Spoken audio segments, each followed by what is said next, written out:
निर्भीड निष्पक्ष वृत्तांकनाचा बुलंद आवाज राजसत्ता न्यूज। संगमनेर तालुक्यातील पठार भागात एका 13 वर्षीय अल्पवयीन मुलीला घरात डांबून ठेवून बलात्कार। आरोपी अतुल रामदास बर्डे या विवाहित तरुणाने केलाय एका अज्ञान मुलीवर बलात्कार।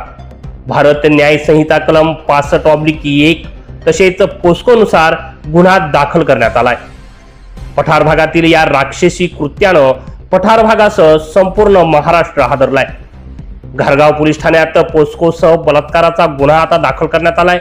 पीडित मुलीच्या नातेवाईकांना संशय आल्यानं पोलिसांना माहिती देत थेट घरातूनच मुलीची सुटका केली आहे। संगमनेर तालुक्यातील मांडवे गावातील ही घटना आहे।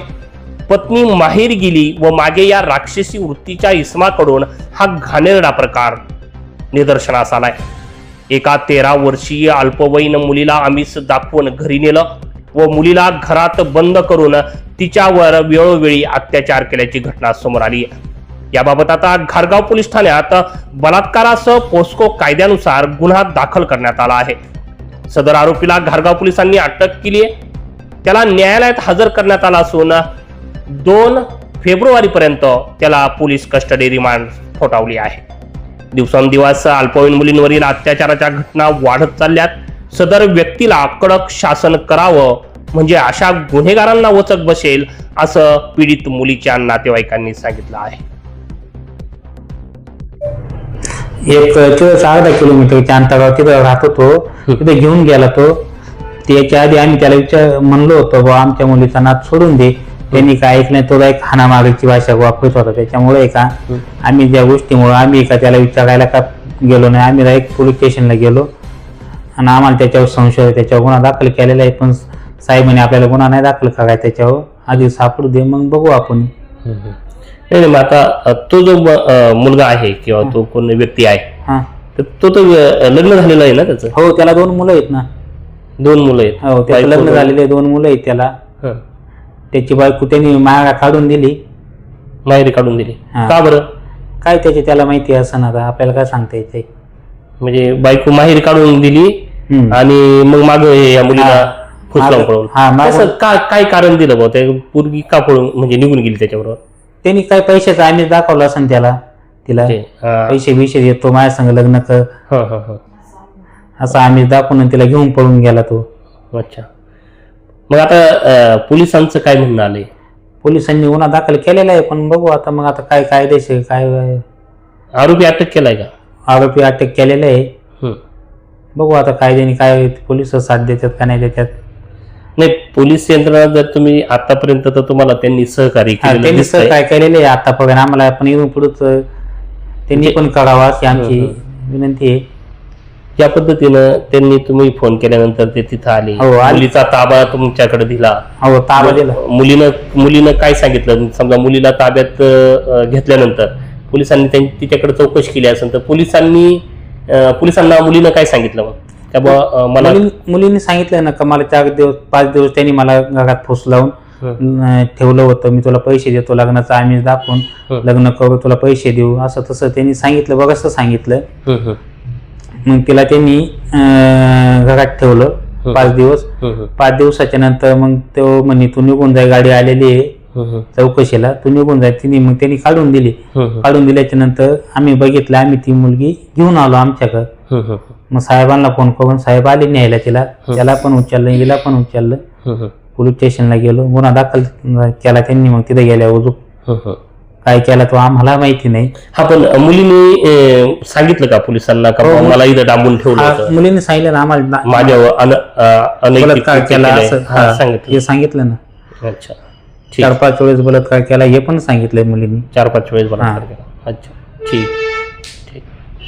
त्या दिवशी काय प्रकार घडला नेमकी? समजा तुमची भाची आहे ना, त्याने मुलगी एकटीच घरी होती, आजी होती. नाही, टायमिंग कोणता होता तो नेमका? टायमिंग 9चा टायमिंग होता. रात्री? हा, रात्रीचा टायमिंग होता. आजी आणि तिच्या बहिणी घरात जेवत होत्या. अच्छा. हा, मग ही तेवढ्यात मग जीवन ही बाहेर आली. मग आजीला वाटलं असन मैत्रिणी संग कुठं बोलत असन. मग आजीनं काय लवकर लक्ष दिलं नाही. मग बराच वेळ झाला म्हणून आजी पाहायला आली. पोरक मग घरात येईना म्हणून आजी इकडं तिकडं पाहू लागली. पण मग आईला काय ती सापडलीच नाही. मग आईने मामाला फोन केला, म्हणे पोरगी काय सापडा, पोरगी कुठे गेली. मग आम्हाला त्या व्यक्तीचा संशय होता काय यांनीच नेले असं बुवा, नाही तर असं काहीतरी असं केलं असं त्यांनी. मग आम्ही पोलीस स्टेशनला गेलो, तिथे तक्रार दिली. मग त्यांनी आमची तक्रार घेतली. तर मग ते दुसऱ्या दिवशी आले. मग दुसऱ्या दिवशी आले, त्याला विचारलं तर तो म्हणे का तिचा ना काही संबंध नाही, मला माहिती नाही ती कुठे आहे म्हणून. मग पोलिस मग माघारी निघून गेले. हा, मग माग ते गेल्याच्या नंतर 5व्या दिवशी मी तिथं होते, बाहेर होते, आणि ती त्याच्या घरून निघली.